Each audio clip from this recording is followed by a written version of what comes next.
నమస్తే రమ్మగారు. నమస్తే రమ్మగారు, మనం మదాలస స్టోరీ చెప్పుకుంటూ ఉన్నాం. అశ్వతరుడు నాగరాజు ఆయన తన కుమారుల నుంచి ఋతధ్వజుడు మదాలసల వియోగ వృత్తాంతాన్నంతా విన్నాడు. విని మదాలసని మళ్ళీ పుట్టించటానికి ప్రయత్నం చేశాడు. ఏం చేశాడో చెప్తాం.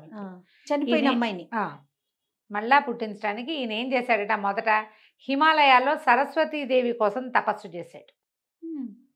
చేసి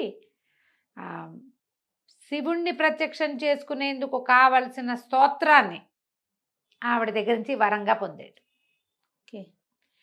అది తపస్సు అయిపోయాక కైలాసానికి వెళ్ళి పరమేశ్వరుడి కోసం మళ్ళీ తపస్సు చేశాడు. ఏ స్తోత్ర పాఠాలైతే సరస్వతీదేవి దగ్గర ఆయన అనుగ్రహం పొందాడో ఆ స్తోత్రంతో పరమేశ్వరుని స్తుతించి వెంటనే ఆయన తన స్తుతికి ఒప్పుకునేలాగా, తన మాటకి తను అడిగిన కోరిక తీర్చేలాంటి వరాన్ని పొంది ఆయన్ని అడిగాడు, మదాలసని మళ్ళీ పుట్టించు.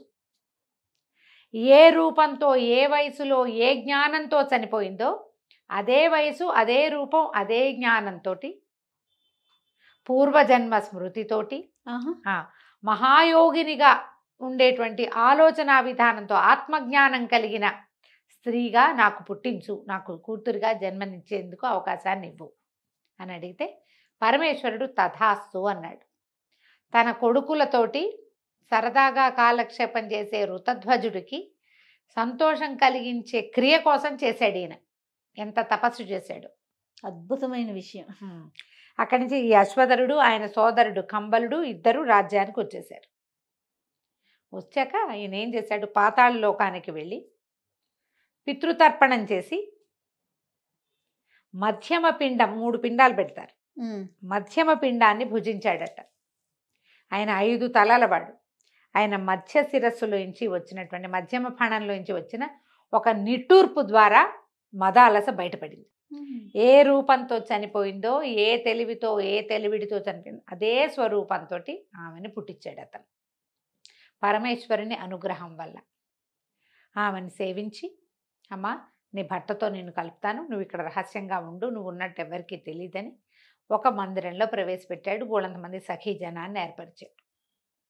కుమారులు ఇద్దరిని పంపించి ఋతధ్వజుడిని పిలిపించి, ఋతధ్వజుడు వచ్చాడు.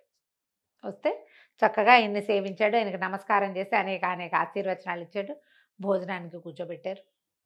నీకు ఈ కోరిక చెప్పు, నీకేం కావాలో అడుగు, నేను ఇస్తానంటే, నాకేం కావాలి, నాకు ఏ కోరికలు లేవు, మా తండ్రి రాజ్యం చేస్తున్నాడు, మా తండ్రి బాహువులనే మర్రి చెట్టు కింద విశ్రాంతిగా ఉన్నాను, నేను ఏమీ లేవు నా కోరికలు అంటే ఎంకరేజ్ చేశారు. బాగా ఎంకరేజ్ చేయగా అప్పుడు మదాలసను చూడాలని ఉంది అని బయటపడ్డాడు. ఈయన అన్నాడు, అయ్యా మదాలసను చూడాలంటే ఏదో మహాద్భుతం జరగాలి, ఏదైనా శాంబరీ మాయతోటి చూడాలి మనం. అంటే ఏదైనా ఒక క్షుద్ర ప్రయోగంతో చనిపోయిన వ్యక్తిని చూడగలుగుతాం మనం. అంటే ఇతనికి వచ్చే సిగ్గుబడి, మాయ అయినా సరే మళ్ళీ మదాలసను ఒకసారి చూడాలనుంది నాకు అంటే, సరే ఏం చేశారు, తీసుకెళ్ళి అంతఃపుర ప్రవేశం చేయించారు. ఆ మదాలస అక్కడ నిలబడి ఉంది. నిర్ఘాంతపోయాడు ఇతను. ఏ స్వరూపంతో చచ్చిపోయిందో అలాగే ఉంది. పరిగెత్తుకుంటూ వెళ్ళాడు దగ్గరికి. ముట్టుకోవద్దు ముట్టుకోవద్దు, మాయ మాయ అని కేకలు పెట్టారు వీళ్ళు వెనక నుంచి. మాయమైపోతుంది, ముట్టుకోకూడదు, మాయతోటి కనపడుతోంది అని చెప్పారు. చెప్తే ఆ ఉద్వేగాన్ని తట్టుకోలేక స్పృహ తప్పి పడిపోయాడు. ఇప్పుడు ఏదో కనపడింది, కావలించుకుందాం అనిపిస్తుంది సహజంగా కదా, సహజం, మనకైనా జరిగేదే అది. దాంతో తన మళ్ళీ స్పృహ తెప్పించి, మేము నిన్ను వేళాకోళం చేశాను నాయన, ఇదిగో మదాలస అని ఆమె చెయ్యి అతని చేతిలో పెట్టారు. మహాద్భుత సౌందర్యవతైన మదాలస ఏ రూపంతో, ఎలాంటి బుద్ధితో, ఎలాంటి జ్ఞానంతో మరణించిందో అదే స్వరూపంతో పుట్టి దాంతోపాటుగా ఆత్మజ్ఞానాన్ని కలిగి ఉన్న స్త్రీగా ఇతనికి లభించింది. మళ్ళీ మదాలసను తెచ్చుకున్నాడు. ఆయన భూలోకంలో ఆమెను చూసి ఎంత ఆశ్చర్యపోయారో. అశ్వతరుణ్ణి వేనోళ్ళ శ్లాఘించారు, పొగిడారు. రాకుమారుడి కోరికని, సంతోషాన్ని ఈ రకంగా సరిపెట్టినటువంటి నాగులకి విపరీతమైన వైభవాలు జరిపారు. వాళ్ళ వల్ల ఇది జరిగింది అంతే కదా. అతను ఎంతో సంతోషంగా ఉన్నాడు.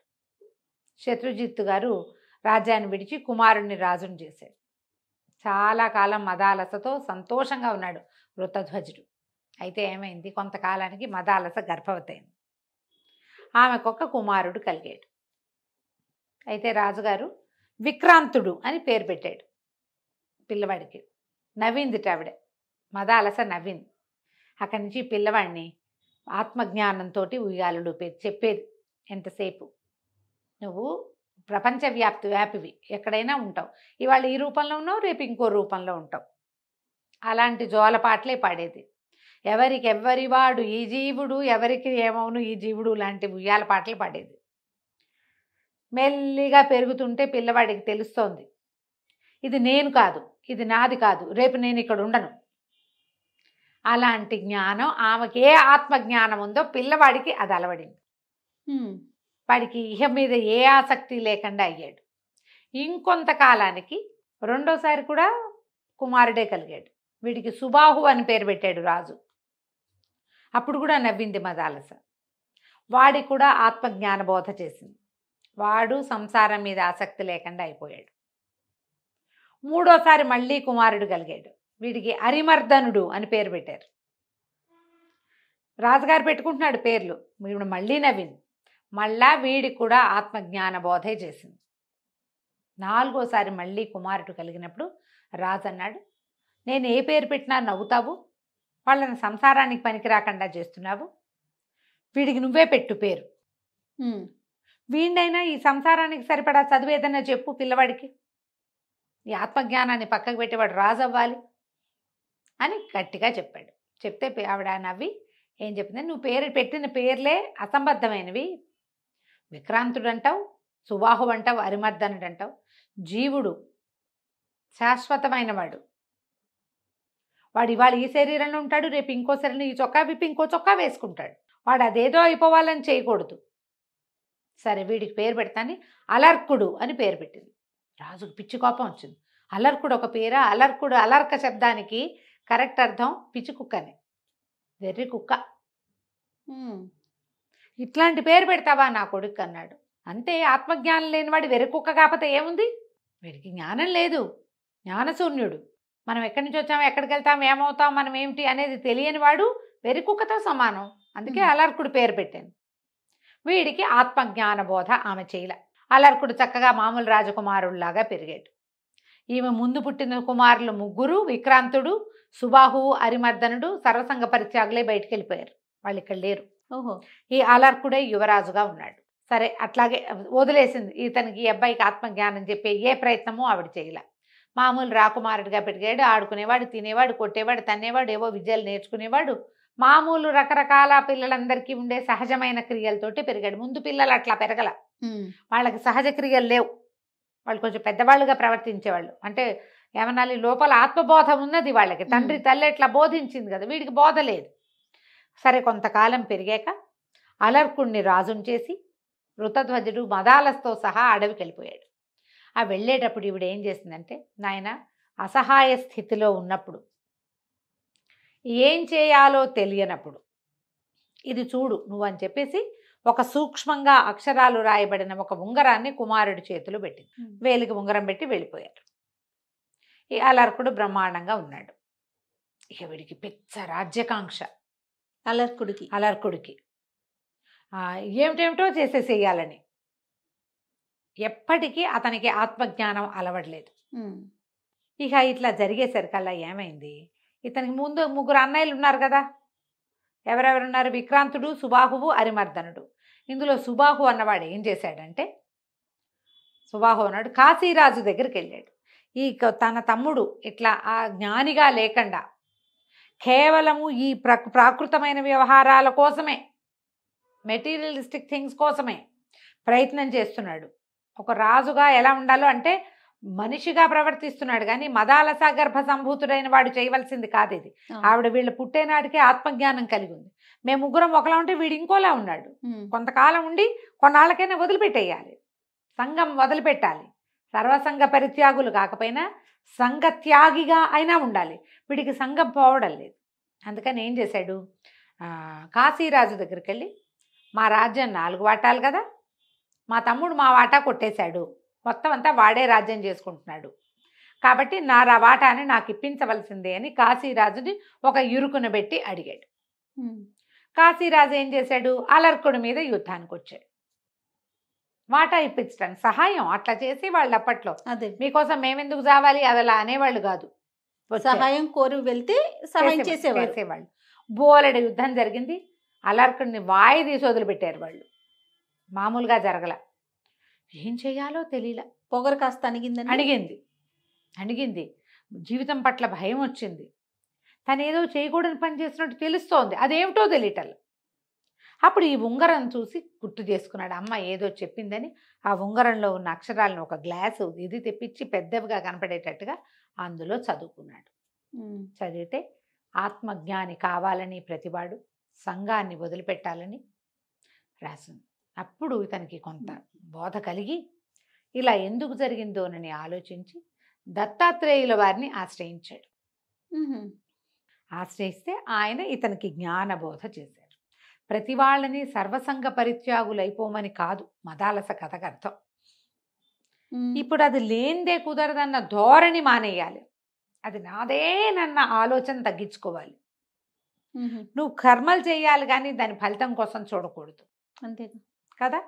దాంతో ఈ దత్తాత్రేయుల వారు ఇతనికి జ్ఞానబోధ చేశారు. అది ఒక 7-8 పేజీల వ్యవహారం. మెల్లిగా ఇతనికి లోపలికి సింక్ అయింది. అది కాశీరాజును కలుసుకుని, నేనిక యుద్ధం చెయ్యను, నా రాజ్యాన్ని నువ్వు స్వీకరించు, నేను అడవికి వెళ్ళిపోదలుచుకున్నాను అని చెప్పాడు. చెప్పేసరికి కాశీరాజు అన్నాడు, ఇలాంటి మార్పు ఎలా వచ్చింది నీకు అని అడిగాడు. ఇంత యుద్ధం చేసావు, అంతకుముందు బోళ్ళని యుద్ధాలు చేసి బోళ్ళంత రాజ్యాన్ని పెంచావు, ఎంతోమంది చావులకి కారణమయ్యావు అనవసరంగా. ఎలా వచ్చిందంటే, నాకు దత్తాత్రేయుల వారి అనుగ్రహం లభించింది, ఆత్మజ్ఞానం లభించింది కాబట్టి నేను ఇక యుద్ధం చేయను, ఇది నాది కాదు, తీసేసుకోమన్నాడు. ఈ కాశీరాజు ఏం చేశాడు, సుబాహుని పిలిచి, అయ్యా మీ రాజ్యం మీరు తీసుకోండి, మీ తమ్ముడు వెళ్ళిపోతున్నాడు అడవికి అని చెప్పాడు. చెప్పేసరికి సుబాహు అన్నాడు, నాకెందుకు రాజ్యం, మరి నన్నెందుకు పంపించారండి ఇక్కడికి అన్నాడు. మా తమ్ముడికి జ్ఞానబోధ కలిగించడానికి. వాడు ఏనాడు ఆ ఉంగరం తెరిచి చూడలా, ఆలోచనే లేదు. ఎప్పుడు మనకి వేదాంతం ఎప్పుడు వస్తుంది, సమస్య వచ్చినప్పుడే. ఇప్పుడు వాడికి సమస్య తెప్పించాలని నేను వాడి మీదకి పంపించా అంతే. నాకెందుకు రాజ్యం, నేను ఏనాడో వెళ్ళిపోయా, రాజ్యం మీద ఆసక్తితోటి చేయలేదు, నీకు కావాలంటే ఏలుకో, లేకపోతే మా తమ్ముడి కుమారులు ఎవరైనా ఉంటే వాళ్ళకి ఇచ్చేసి. కాశీరాజు, నాకెందుకండి ఇది, నాకు అక్కర్లా, ఇంకా మేము పూర్తిగా గెలవలా, అతను దెబ్బలు తిన్నాడు అంతే, నాకు అక్కర్లేదు.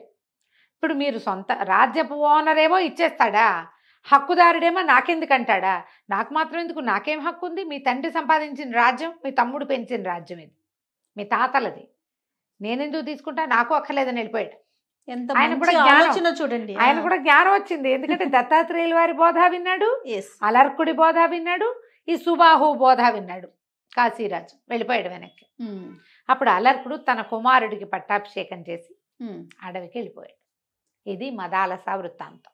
ఎంత బాగుందో. ఆమె మరణించి మళ్ళీ జీవించాక ఆమెని మళ్ళీ కన్న తండ్రి ఈమెని మహాయోగినిగా కోరుకున్నాడు. ఈ మదాలస కథ దొరికితే చదవండి. టీటీడీ వాళ్ళు వేశారు ఈ బుక్ ఎన్నేళ్ల క్రితము, సన్న పుస్తకంలో. ఒకవేళ తిరుమల తిరుపతి వెళ్తే బుక్స్ చూస్తారు కదా, చూస్తుంటారు. మదాలస దొరికితే తెచ్చుకోండి. పావు భగవద్గీతగా భావించండి దాన్ని, 1/4 భగవద్గీత. Okay okay.